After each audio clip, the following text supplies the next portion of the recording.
some decent amount of mud and slightly challenging trail to get to the plane.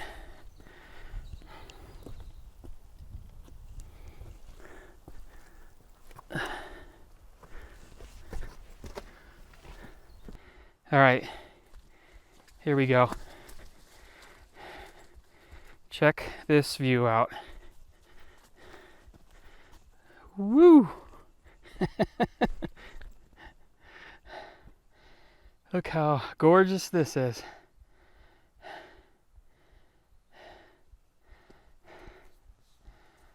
Well, I've left the northeast part of this country and made my way down to North Carolina. Actually, I'm in Asheville, North Carolina right now, and it's early in the morning and I'm already absolutely hot and sweaty.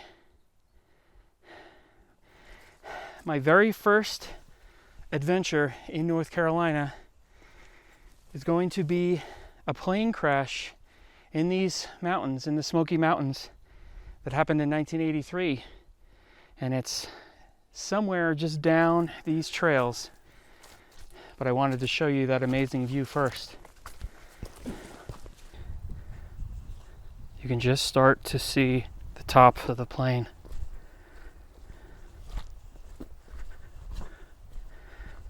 Wow. What a surreal thing.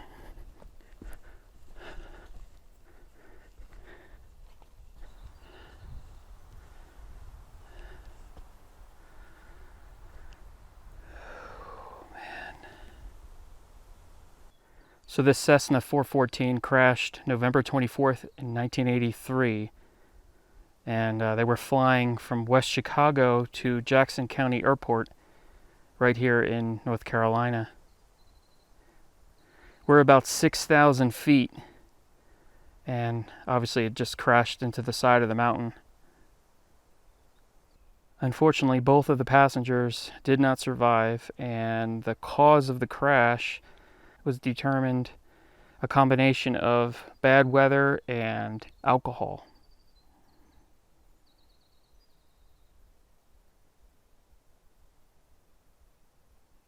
A sad fact is that we were only about 150 feet from the top of the mountain, so they really almost cleared it.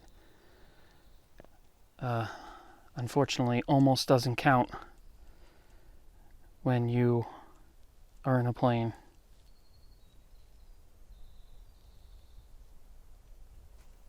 You can just see exactly where the trees hit.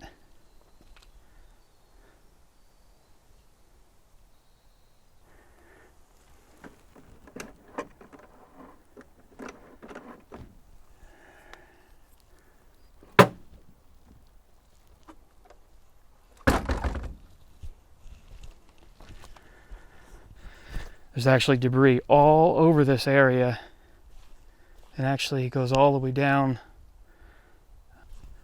I'm not sure why all the pieces are going down the hill like that, but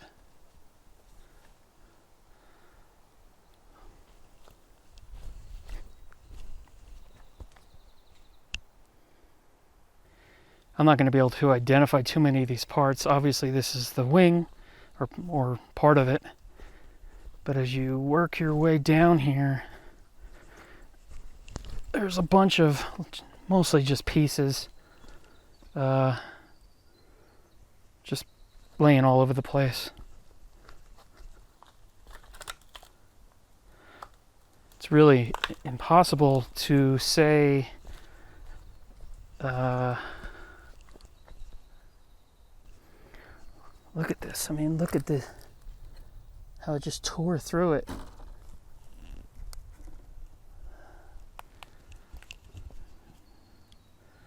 Very surreal. Give you an idea what it looks like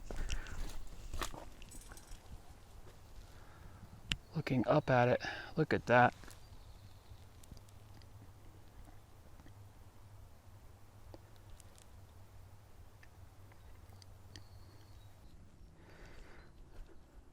What's strange is the entire back of the plane is missing. I guess that's the majority of the pieces that are down on the hill.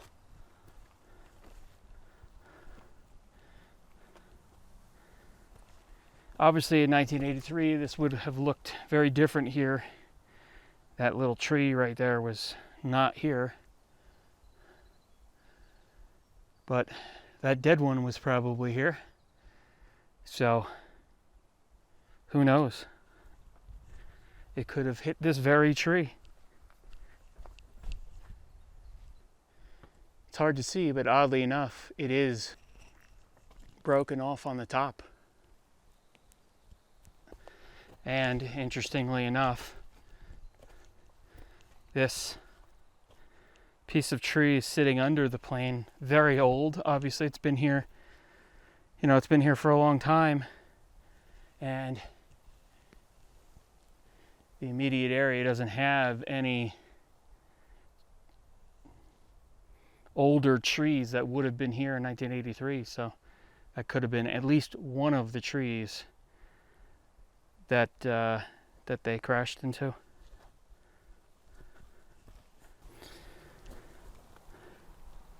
I guess that's a seat, what's left of it.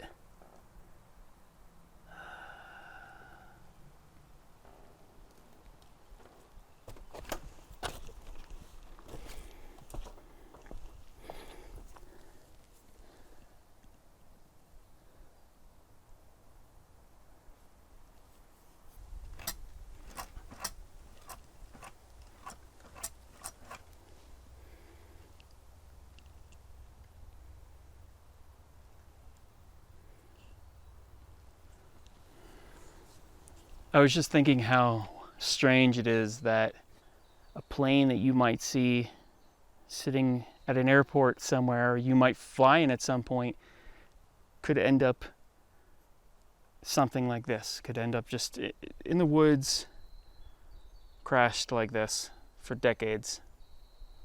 Crazy. This has been sitting here